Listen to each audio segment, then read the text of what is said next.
তাদের অনুসরণ করো যারা তোমাদের কাছে কোনো বিনিময় প্রত্যাশা করে না। এটাই সরল অনুবাদ। অনুসরণ করো যে তোমাদের কাছে কোনো বিনিময় চায় না।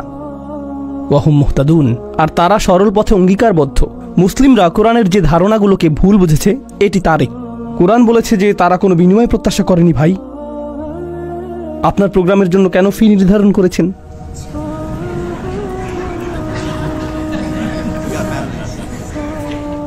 না না, এটা জানার বিষয়।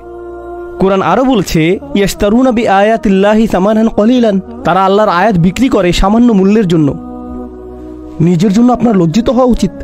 আল্লাহর আয়াত বিক্রি করা গোটা কোরআনের সবচেয়ে ভুল বোঝা ধারণাগুলোর একটি। বিষয়টা খুলে বলছি। রসুল সাল্লাল্লাহু আলাইহি সাল্লাম মুসাব ইবনে উমাইরকে মদিনায় প্রেরণ করেছিলেন। জানেন আপনারা? মুসাব ইবনে উমাইর ছিলেন অত্যন্ত প্রতিভাবান তরুণ, যাকে মদিনায় প্রেরণ করা হয়েছিল কোরআন শিক্ষা দেওয়ার জন্য। তিনি ছিলেন অত্যন্ত ধনী পরিবারের সন্তান, কিন্তু তার পরিবার তাকে ত্যায্য করেছিল। এরপর তার পরিধানের বস্ত্রও ছিল না। বদরের যুদ্ধে তিনি শহীদ হলেন। কাফনের কাপড় দিয়ে যখন তার পা আবৃত করা হলো, মাথা উন্মুক্ত হয়ে গেল। আবার যখন মাথা আবৃত করার চেষ্টা করা হলো, পা উন্মুক্ত হয়ে গেল।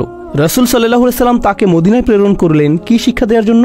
কোরআন। সকালের নাস্তার জন্য তিনি কি খাবেন? সূরা বাকারা। দুপুরে কি খাবেন? রাতে কি খাবেন? রাসূল সাল্লাল্লাহু আলাইহি সাল্লাম তার জন্য বেতনের ব্যবস্থা করেছিলেন, যাতে তিনি তার কাজ করতে পারেন। কোরআন শিক্ষাদানের জন্য তাকে অর্থ প্রদান করা হয়েছিল। তারা আল্লাহর আয়াতকে বিক্রি করে, এই কথার অর্থ কি জানেন? এর মানে কি? এর মানে হলো আয়াতগুলোর নির্দিষ্ট অর্থ রয়েছে, কিন্তু মানুষ তা শুনতে চায় না। তো আপনি অর্থ পরিবর্তন করে দিলেন, আর মানুষ যা শুনতে চায় আপনি তাই বললেন, যার ফলে তারা আপনার প্রতি রাগান্বিত হবে না। আপনি মানুষকে এমন জবাব প্রদান করেন যা শুনে তারা ভালো বোধ করবে, আর তারা যা শুনতে ভালো বোধ করবে না সেগুলো আপনি এড়িয়ে গেলেন। এভাবেই তারা আপনাকে পছন্দ করতে থাকে, আর আপনি নিজের জনপ্রিয়তা ধরে রাখেন। এটাই সামান্য মূল্যে আয়াত বিক্রি করা। সামান্য মূল্য বলতে এখানে মানুষের সন্তুষ্টিকে বোঝানো হচ্ছে। বুঝতে পারছেন? এখানে আয়াতটি হলো তার অনুসরণ করো যে তোমাদের কাছে কোনো বিনিময় চায় না। এমন কাউকে অনুসরণ করো যে তোমার কাছে কোনো বিনিময় চায় না। আসুন এটা বুঝি। এটা সকল নবীদের একটা মূলনীতি। প্রত্যেক নবী এমন জাতির মাঝে এসেছেন যেখানে গুরুতর কোনো সমস্যা ছিল, আর যখন একটি জাতির গুরুতর কোনো সমস্যা থাকে, মূলত একটি জাতির ভারসাম্যপূর্ণ থাকা চাই। কিন্তু যখন তারা কোনো অপরাধ সংঘটিত করে, তখন তারা ভারসাম্য হারাতে থাকে, আর ভারসাম্যহীনতা খারাপ হতেই থাকে, হতেই থাকে, হতেই থাকে। এটা এমন অবস্থায় পৌঁছে যখন গোটা জাতিটা ভেঙে ছিন্ন ভিন্ন হওয়ার উপক্রম হয়। আর রাসূলের কাজ হলো তাদেরকে সেই ভারসাম্যহীনতা থেকে টেনে তোলা এবং আবারও সঠিক অবস্থানে নিয়ে আসা। বুঝতে পারছেন? কিন্তু যখন একটি ভারসাম্যহীনতা জনপ্রিয় হয়ে যায়, সকলে এটা করতে থাকে, সকলেই এতে অভ্যস্ত হয়ে যায়, আর এটা উদযাপনের বিষয়ে পরিণত হয়, এটাই ফ্যাশনে পরিণত হয়, তখন এটার বিরুদ্ধে বলা কি সহজ? না।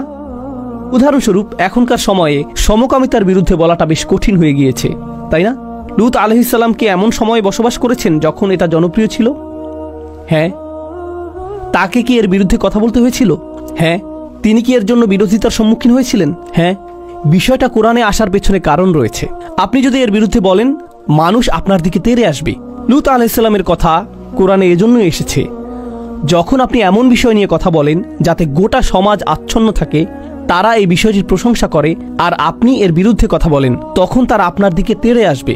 এখন যদি আপনি অর্থ উপার্জন অব্যাহত রাখতে চান, অথবা যদি আপনি সেই সমাজে বসবাস অব্যাহত রাখতে চান, আপনি যদি নিরাপদ অবস্থানে থাকতে চান, তখন আপনি কোন বিষয়গুলো এড়িয়ে যাবেন? সেই বিষয়গুলো যা নিয়ে তারা আচ্ছন্ন। আপনি অন্য কোনো বিষয় নিয়ে কথা বলবেন। লূত আলাইহিস সালাম শুধু পিতামাতার প্রতি সৎ ব্যবহার নিয়ে কথা বলতে পারতেন। তিনি শুধু কথা বলতে পারতেন প্রতিবেশীর সাথে উত্তম আচরণ নিয়ে। তিনি শুধু নামাজ নিয়ে কথা বলতে পারতেন। যৌন পাপের বিষয়গুলো তিনি এড়িয়ে যেতে পারতেন, কারণ এগুলো ছিল অতি বিতর্কিত, তাই না? তিনি যদি এটা করতেন তাহলে কি তিনি ঝামেলায় পড়তেন? না, কোনো ঝামেলা হতো না। আর প্রসঙ্গক্রমে তিনি কিন্তু এখনো ভালো কাজ নিয়েই কথা বলছেন। পিতামাতার প্রতি সদাচরণ একটি ভালো কাজ, নামাজ পড়া একটি ভালো কাজ, দানশীলতা একটি ভালো কাজ। তো কেন তাকে এমন বিষয়বস্তু বেছে নিতে হলো যা তাকে ঝামেলায় ফেলবে? আসলে এটাই একজন রাসূলের কাজ। তারা এসেছেন এই বিষয়গুলো নিয়ে কথা বলার জন্য, যা নিয়ে অন্য কেউ বলার সাহস করবে না। আর আল্লাহর পক্ষ থেকে তারা রায় দিবেন। ওয়াল কুরআনিল হাকিম। তারা আল্লাহর পক্ষ থেকে রায় দিবেন, আর এটা বারবার বারবার বারবার বারবার দিবেন। সেই সমাজের মূল্যবোধকে আক্রমণ করবেন, আর বারবার বারবার আক্রমণ করবেন। কিন্তু এক্ষেত্রে তারা পরোয়া করেননি, কারণ এই পাপ কাজগুলোর বিরুদ্ধে কথা বলতেই হবে। আর নিশ্চিতভাবেই যখন কেউ এটা করেন, কোনো বিনিময়েই তারা আগ্রহী থাকেন না, কারণ বিনিময় থেকে বঞ্চিত হওয়ার জন্য এই কাজগুলোই যথেষ্ট। মাল্লা ইয়াসআলুকুম আজরান। তাদেরকে অনুসরণ করো যাদের কোনো স্বার্থ নেই, কারণ এটা জনপ্রিয় হওয়ার পথ না, এটা ধ্বংসপ্রাপ্ত হওয়ার পথ। ওয়াহুম মুহতাদুন, তারা তাদের ব্যক্তিগত জীবনে সুপথ প্রাপ্ত, সৎ পথের প্রতি অঙ্গীকারবদ্ধ। এখন বিষয়টি বুঝুন, সৎ পথের প্রতি অঙ্গীকারবদ্ধ। রাসূলগণ ছিলেন বক্তা, কিন্তু বক্তা আর কারা আছেন? আপনারা কি সমাজের অন্য বক্তাদের কথা বলতে পারেন? স্কলাররা, ইসলামী পরিবেশের বাইরের কথা বলছি। রাজনীতিবিদরা হলেন বক্তা, তাই না? ঠিক আছে, তো রাসূলগণ আপনাকে রীতিনীতি নিয়ে বলেন, সমাজ পরিবর্তন নিয়ে বলেন, তাই না? রাজনীতিবিদরাও কি কখনো কখনো সমাজ পরিবর্তন নিয়ে কথা বলেন? অবশ্যই। কিন্তু যখন রাজনীতিবিদরা সমাজ পরিবর্তনের কথা বলে, আমরা দেশের উন্নতি করতে চাই, আমরা জাতির উন্নতি করতে চাই, আমরা এটাকে শক্তিশালী করতে চাই, ইত্যাদি ইত্যাদি ইত্যাদি, তারপর আপনি যখন তাদের ব্যক্তিগত জীবন পর্যবেক্ষণ করেন, আপনি কি পান? আপনি পান দুর্নীতি। তো তাদের কথাগুলো অনেক উঁচু মানের, কিন্তু তাদের চরিত্র অনেক নিচু। আর প্রসঙ্গক্রমে আপনি দেখেন যে তারা উঁচু মানের জিনিসগুলো নিয়ে কথা বলে এজন্য যে তারা ক্ষমতা চায়, তারা মন্ত্রী হতে চায়, তারা বিনিময় চায়, তারা কোনো কিছুর প্রতি লালায়িত। যখন নবীরা কথা বলেন, তারা কি চান? তারা শুধু চান ন্যায় বিচার, তারা শুধু চান সত্য, আপনার কাছ থেকে কোনো বিনিময় চান না। আর উপরন্তু আপনি যদি নবীদের ব্যক্তিগত জীবনের দিকে লক্ষ্য করেন, তারা সর্বদাই সঠিক পথের প্রতি অঙ্গীকারবদ্ধ ছিলেন।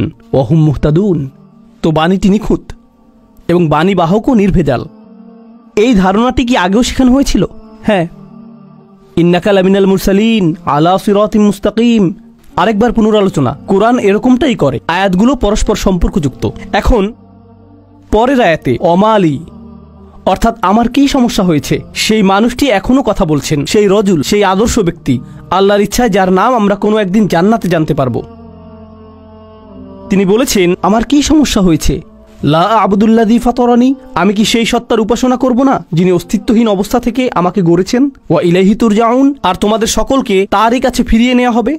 এখন মালি, In Arabic we say wa mali la af'al التي شأنها أن يوردها المتكلم في رد على من أنكر عليه فعلا।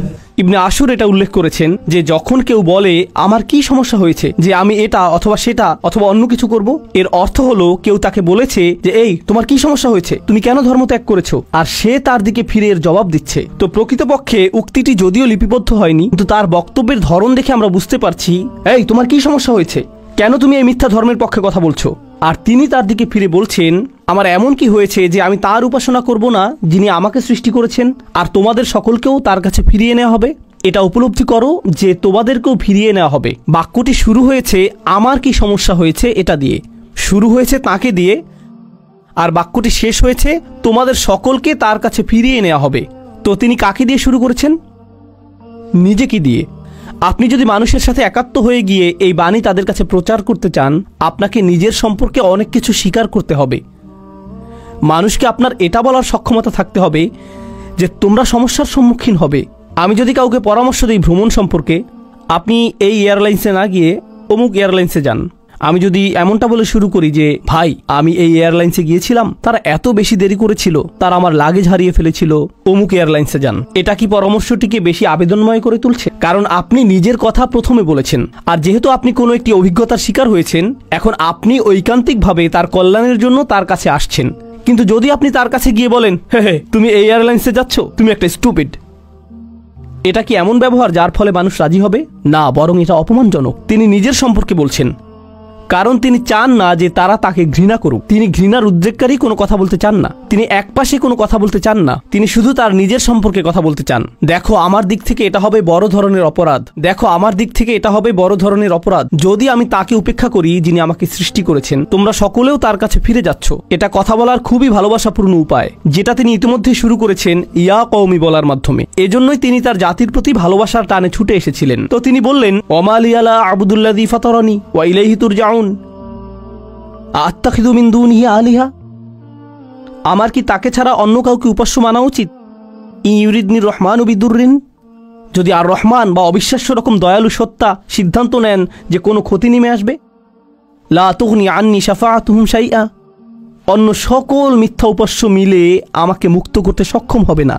তাদের সকলের মিনতি, তাদের সকলের মধ্যস্থতা, তাদের এই অনুরোধ যে হে আল্লাহ তাকে ছেড়ে দিন, সে আমার উপাসনা করত, এগুলোর কোনোটাই কাজে আসবে না।